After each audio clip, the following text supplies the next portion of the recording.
Hello, this is Katie and this is an accompanying, is that the right word? Video to an earring tutorial I just made. So this is the necklace that goes with it. These are the earrings. They're absolutely gorgeous. They're kind of boho inspired. Just as I mentioned at the end of the last video, if there are any strange noises, that's my dogs. They're Cocker Spaniels and they're always hungry, and it's an hour until dinner time.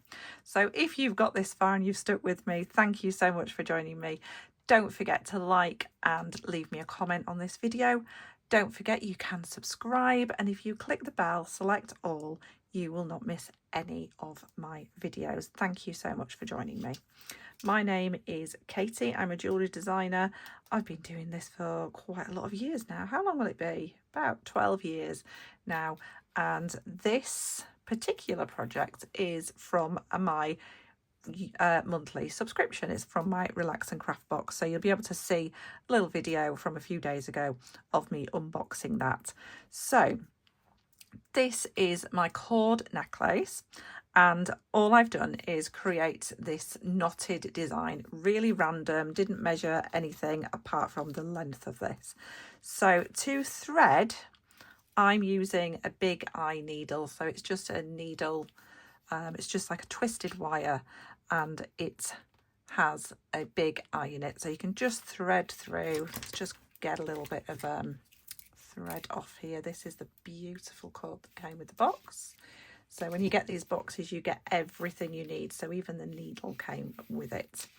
So, and all I've done is randomly thread. So what I did was I just randomly threaded lots and lots and lots of beads on to my cord. So this is a braided cord. It's 8mm diameter. So if you find it difficult to get your thread on, as long as you hold this needle past the straight bit, so on the wound bits, you should be able to just pull that just a little bit until it comes through, and then revert to pulling from here just to get those on there. Okay, you're just going to thread randomly. So in this design, I am using everything from the box. I've got beautiful chevron amethyst. These are sandalwood beads. So there's my chevron amethyst, sandalwood, and I've also got these amazing citrine. So they're a frosted citrine nuggets. My words are going today, so that one goes on quite nicely as well. So you're just going to thread lots and lots and lots on. I'm not going to make you watch me thread lots and lots of beads on. And then just move that out of the way a little bit. To get this going, once you've threaded lots and lots on, you can always add to this as well, so you don't need to thread everything at once. So what I did was I left approximately 20 centimeters with no knots on at all. So that's the end of my thread.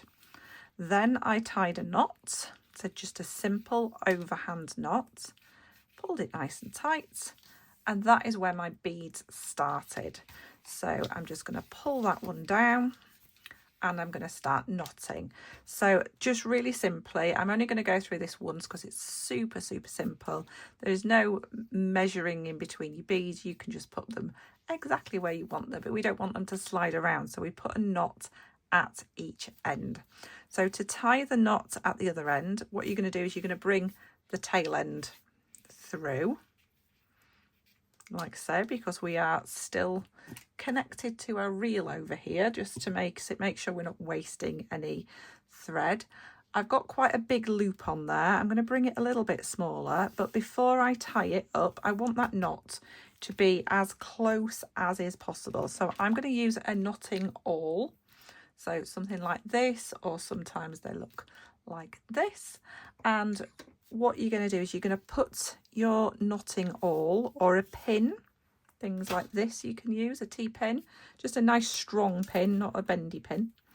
And as long as you've got something like this, is actually like polystyrene. I do need a new board, so that's why I'm not bothered about any damage on this one, or a macrame board or a beading mat or something that's a little bit squishy that you can actually just poke the tool into a little bit.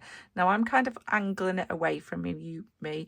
You would kind of poke it straight downwards. I just want you to be able to see. So I've just angled it away from me, but you will hold it straight downwards. And then if you just pull that knot, it will go right up to that bead. Okay, and what I tend to do is I try and get a little bit of tension on the thread and then pull that nice and tight. So, and I'm pushing with my fingers. So once I'm as close as I can get, I will take it away. That knot is not fully closed yet because there's the gap that the knotting all made. So to bring that close, you can either pop your pliers in and push it down, or you can get the next bead and push that down towards, and that will bring that knot nice and close. So you've got your knot. So then your next one, you can just measure however you want, just do it by eye. Everything is very random, as you can see here. So the measurement that I did for this necklace, it will depend on what you want, but it is a necklace that you need to have enough space on that inside to fit over your head, basically, because even though this is a finishing off, it's not, I didn't make it to slide. It will all make sense in a moment. So what I did was I measured mine 22 inches. So I wanted all my beads adding, let me just grab a bit more of this thread, adding, and then I want my last bead to be at 22 inches. So I know the length of my beaded sections are the same, and I made 5 of those. As you can see here, there are 5 of these on each side. So you've got 10 threads when it comes down to here, but they all ended at the same point.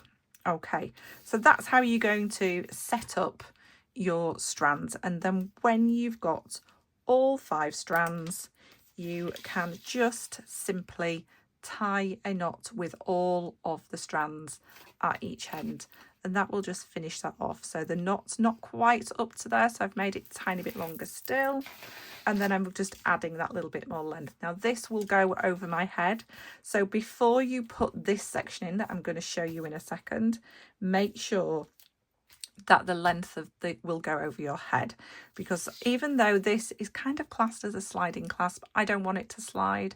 I've done it really super tight and I just want it to bind everything together. I've also added some of this sort of spacer beads at the end. You don't have to do that because we don't want this to slide. We can make it so it doesn't slide. We can add a bit of glue if we want to. But the beauty of this is you can wear it as a necklace with this at one end, or you can wear it as a necklace with a tassel at the front. It's up to you. So don't lose your big eye needle. So I'm going to show you how I just did this simple square knot macrame over here, sometimes called a Solomon's bar, but we do not want this to slide. It's not a slidey one. It would, because we've got so many threads going through it, it wouldn't be the best of ideas and you'd get different lengths and things. So we want this to be a stationary one. So you can use a macrame board. You can use like a bulldog clip to hold your threads or whatever you want. If you were using a macrame board, let me just grab a macrame board here. Hold on. There we go. So a macrame board, what I would do is I would take my threads over the ends. So I'd go quite wide down. You're going to have a lot of threads. You're going to have 10 threads. So I would go quite low down and I would have them sort of here. So you can have 10 threads across there. And let me just move that out of the way. And that's how you would do it on there. So I'm going to use my board. So this is a knotty do-it-all board. You don't have to have this. It is sort of a quite expensive tool. Let's just move those so we can see this bit here. So this bit here would be the bit that's going across the corner of your normal macrame board. So I've pegged these in because there's quite a lot there. It's not pegging in brilliantly, but there we go. So This is going to be the necklace end. So I've left the loops on here, so this is just an example. This is going to be your tassel end. Now what I want you to do is, you would normally sort of think, oh, that's the necklace, I'll go that way. I want to go the other way. So, and I've got two lengths of about 30 centimetres of the same cord that I've been using. Okay, so I'm going to be working back towards the necklace. So these two cords, we only need a couple of inches between because it's only going to be 5 knots. These two cords are going, let's see if we can just down here. Right, so we want this to be in the middle underneath our cords, our main cords, and we're going to make a loop at the other side. So that's come over the top and we've got a loop at that side. Now this side, this is where it's a little bit tricky, is going to come up, sorry, under and then up through that loop. Okay, then we're going to grab everything and pull it tighter. I'm going to do that again. So we've popped our 30 centimetre length of cord. So we've got 2 cords there.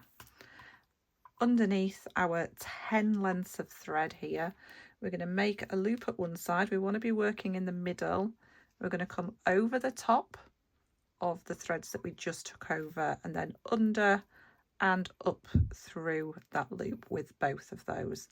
And that is going to tie 1/2 of our square knot. So then we're going to work from the other side. So if you don't know which side you're working from, it's always the side that's got this little bridge on here. So we're going to go over from the other side, so we've made that loop again, bring this over the cords that we've already taken over, and then we're going to pull it up through the loop that we made. And that is 1 full square knot. So if any of them are a little bit not pulled in tight, just pull them individually and that will pull them in nice and tight. And we are going to do that again, and we want to do this 5 times. So make your loop over and then under and up through the loop that we made. Far more fiddly on camera than it was when I did it the first time. So half of the knot made, and around, and the other half made. So I'm using 2 threads to make it more of a feature. I want it to stand out, to be an actual feature of the necklace. It's not really classed as a clasp because it's an overhead necklace. It's not anything that's got a fastener, but it does finish it off really nicely. So every time we do both sides, that is 1 square knot. So I've just finished that side there, and I have got 3 square knots here. So I did 5. Okay, so I've got all my knots in. What you can do is, if you don't have a thread zapper, I would pop a little bit of glue on the ends at each side before you trim it off, just to make sure it doesn't unravel because it is a bit thicker. But if you do have a thread zapper, I am going to cut these short and then just melt these down so they kind of stick to the rest of it. So you can melt it down just very quickly. Don't want to burn your fingers. Just push those little ends onto the rest of the actual knot. So pulling that one around, let's just bring that around a bit so I can see, to give it a twist. You always want to work where you can see. We don't want to cut anything that we don't want to cut. Sorry about the smoke. Just push it in, and it literally is, because this is a braided cord, it is a non-natural. Don't do this with like your silks and things like that, because you're just going to set it on fire. But basically that is going to finish that off. So let me just move this out of the way and show you the finished piece. So that is the finished knot over here. You can kind of just see just there where that was melted in. because we've knotted them first, they should stay nice and separated at this side. And then all I've done is I've put a knot on the end and a bead on most of these, or all of these. If any fluffy bits, just trim them off. And I did use the thread zapper just on the ends of those too. So I'm going to get some really nice pictures of these, of this and the earrings, and pop them on at the end of the video, and you'll see at the beginning of the video too. And hopefully you will go ahead and make something similar to this yourself. It's really nice, easy jewellery making. There is nothing technical about it. Probably the most technical thing is this. I do have some other videos on macrame knots as well. If you want to check those out, I will try to remember to link them below. So thank you so much for watching. Take care. If you're interested in a relax and craft box, the link is below, and I will see you again really soon. And don't forget, you can always buy me a coffee too. I have a little link down below if you want to support my channel. Buy me a coffee and I will give you a little shout out.